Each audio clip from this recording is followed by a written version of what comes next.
नमस्कार study plus morality tutor channel तरफ मु श्री रामकृष्ण साहू आपन को स्वागत जनाई आरंभ करुच्ची आउ एक मूल्यवान कहानी बहुत गुरुत्वपूर्ण कहानी किसी नुआ कथा शिखिबा कहानी तेणु आ डेरी न करी वर्तमान कहानी आरंभ करिबा। कहानी एपरि थिला जे जणे राजा थिले दिने निजर सैन्य सामंत सहित शिकार उद्देश्य रे जंगल को बाहरिले।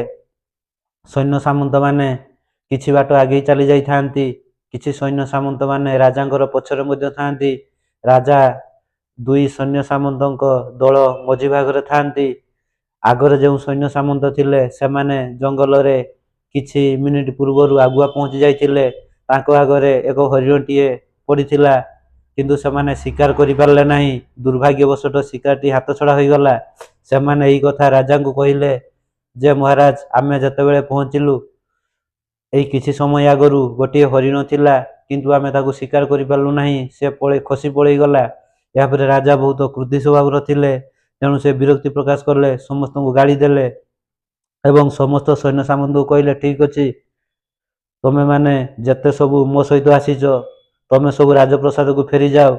मु जो घोड़ारे आसीची ये घोड़ाटी को भी तुम सहित नहीं जाओ, कारण मु जे समय रे शिकार पाखरे पहुंचवा कथा ये घोड़ाटी मते पहुंची पारला नहीं, अर्थात ये घोड़ाटी मोर साथ देला नहीं।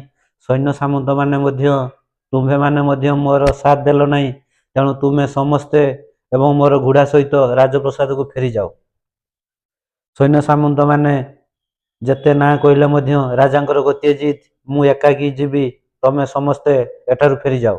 तापरे राजा गोटे धनु तीर धरी एकाकी जंगल रे बुलु थांती। एमिति बुलुथिबा समय रे बहुत थका अनुभव करले। गोटे बरगछ मूले टिकिए विश्राम नेले। विश्राम नेउथिबा समय रे तांकर आखि लागी गला, निंद लागी गला। से किछि मुहूर्त पई सुई गले। एही समय मध्ये रे सेई गछ डाळे रे गोटे काऊ बसिथिला।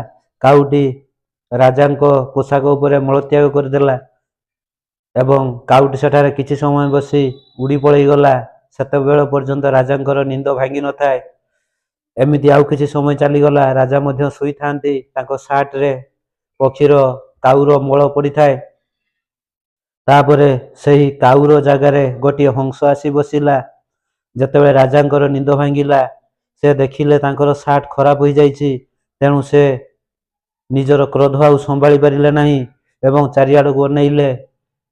कौनसी पार्श्वरे केही हेले नाहांती। जेतेबेळे उपरକୁ चाहि देखिले तांकर मुंड उपरे गछ डाଳରେ गोटे हंसटीए बसिछि।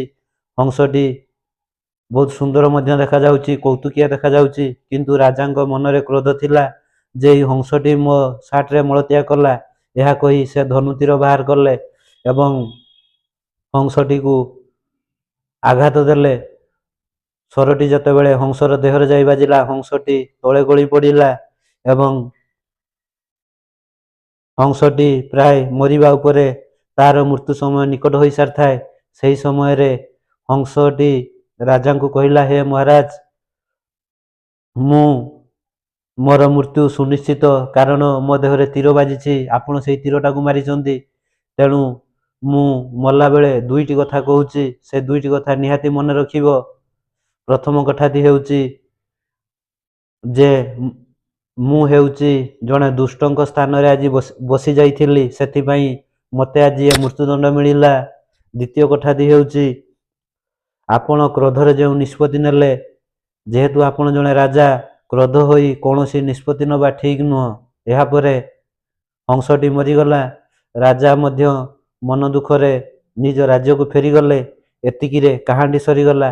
कहानी बहुत सुंदर कहानी, बहुत बढ़िया कहानी। कहानीटिरु आमे अनेक गुड़िया कथा शिखिबा को पाइलु, किंतु मुख्यतः आमे दुईटी कथा शिखिबा को पाइलु। जो दुईटी कथा हंसटी महाराज को कहिले जे प्रथम कथा होउछि आमे जते भलो होई थाउ जति आमे दुष्टंक स्थान रे बसिबा निश्चय आमे असुविधार सम्मुखीन हेबा, समस्यार सम्मुखीन हेबा, दुखपूर्ण परिस्थितिर सम्मुखीन हेबा। एपरिकी आमर मृत्युवरण मध्य होई पारे, एथिरे तिळे मात्र संदेह नाही। जेपरि हंसटी जदि काऊंक स्थान रे बसी न थांता ताहाले तार मृत्युवरण कदापि होई न थांता। द्वितीय कथाटी हेउछि राजांक पई कहिथिले जे आमे जेतेबेळे जे समय रे जे कोनोसी परिस्थिति रे थाउ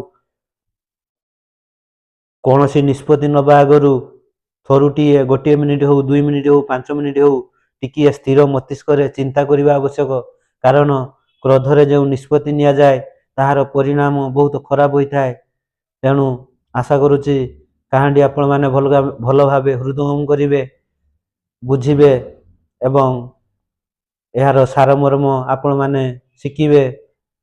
ତେଣୁ ରହୁଛି, ଯଦି କାହାଣୀଟି ଆପଣମାନଙ୍କୁ ଭଲ ଲାଗିଥାଏ ଲାଇକ୍ କରିବେ, ସେୟାର କରିବେ, ସବସ୍କ୍ରାଇବ୍ କରିବେ ଏବଂ ପାଖରେ ଥିବା ବେଲ୍ ଆଇକନକୁ ଦବାଇ ଦେବେ। ରହୁଛି, ଜୟ ବଜରଙ୍ଗବାଲି।